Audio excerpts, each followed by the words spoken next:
नमस्कार साथियों, मैं सौम्या घटना चक्र द्वारा प्रकाशित मूल विधि एवं संविधान पुस्तक को यूपीएसआई परीक्षा के दृष्टिकोण से आसान और सरल भाषा में समझाने के लिए आपके साथ हूँ।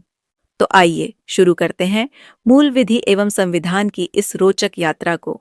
भारत के कानूनी इतिहास में एक बहुत ही बड़ा एक लैंडमार्क चेंज आया है। सालों से चले आ रहे कई पुराने कानून अब बदल दिए गए हैं।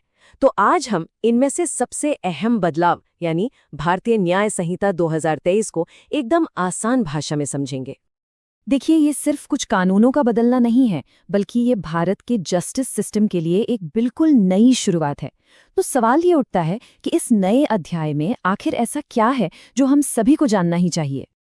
चलिए फटाफट देखते हैं कि आज हम क्या क्या समझने वाले हैं। सबसे पहले जानेंगे कि ये नया कानून आखिर है क्या, फिर देखेंगे कि ये कब और कहाँ लागू होता है। इसके बाद इसकी कुछ नई और ज़रूरी परिभाषाओं को समझेंगे और आखिर में बात करेंगे कि इन बदलावों का असल मतलब क्या है। तो सबसे पहला और सबसे बड़ा सवाल, ये भारतीय न्याय संहिता या बीएनएस 2023 आखिर है क्या?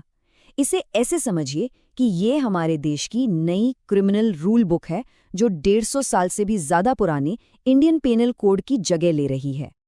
ठीक है, तो ये तो समझ आ गया कि ये एक नया कानून है, पर कोई भी कानून तब तक अधूरा है जब तक हम ये न जाने कि वो लागू कहाँ और कब से होता है ना? तो चलिए अब इसके दायरे और अधिकार क्षेत्र को समझते हैं। इस तारीख को अच्छी तरह से याद रख लीजिए, 1 जुलाई 2024, वो दिन जब से भारत में क्रिमिनल जस्टिस का सिस्टम बदल गया। इसी दिन से भारतीय न्याय संहिता आधिकारिक तौर पर लागू हो चुकी है। और बीएनएस का दायरा सच में बहुत बड़ा है। जाहिर है ये भारत के अंदर हुए सभी अपराधों पर तो लागू होता ही है, पर दिलचस्प बात यह है कि अगर कोई भारतीय नागरिक विदेश में भी अपराध करता है तो उस पर भी बीएनएस के तहत ही मुकदमा चल सकता है।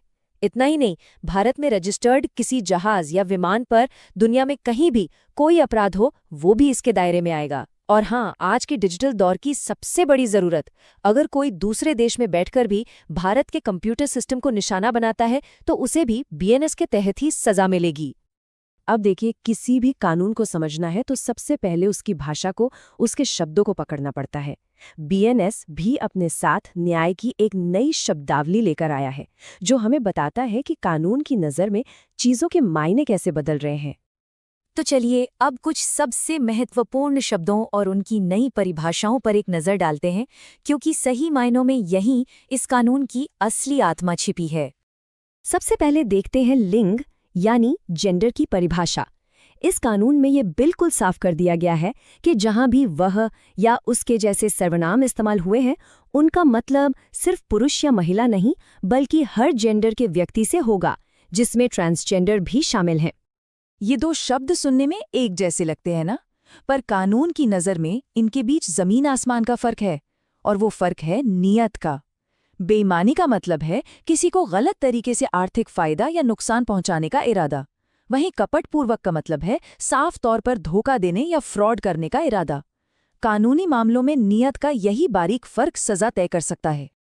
बच्चों से जुड़े कानूनों के लिए ये परिभाषा बहुत अहम है। बीएनएस के मुताबिक कानून की नज़र में शिशु या चाइल्ड कोई भी वो व्यक्ति है जिसकी उम्र 18 साल से कम हो। इसमें कोई कंफ्यूजन नहीं है, बिल्कुल सीधी और स्पष्ट बात। कुरचना या फोर्जरी का मतलब है धोखा देने की नीयत से कोई नकली दस्तावेज बनाना, और ये सिर्फ पुराने जमाने की तरह कागज पर जाली दस्तखत करने तक ही सीमित नहीं है। आज के डिजिटल दौर में कोई नकली इलेक्ट्रॉनिक रिकॉर्ड जैसे कि कोई एडिटेड ईमेल या डिजिटल फाइल बनाना, ये सब भी फोर्जरी के दायरे में ही आता है।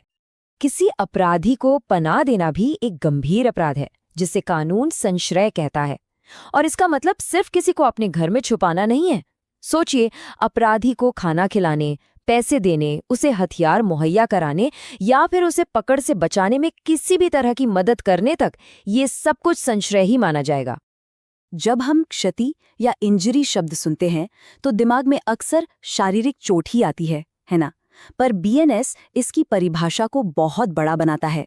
इसके तहत किसी व्यक्ति के शरीर, मन, प्रतिष्ठा या फिर उसकी संपत्ति को गैर कानूनी तरीके से पहुंचाया गया कोई भी नुकसान क्षति ही कहलाएगा।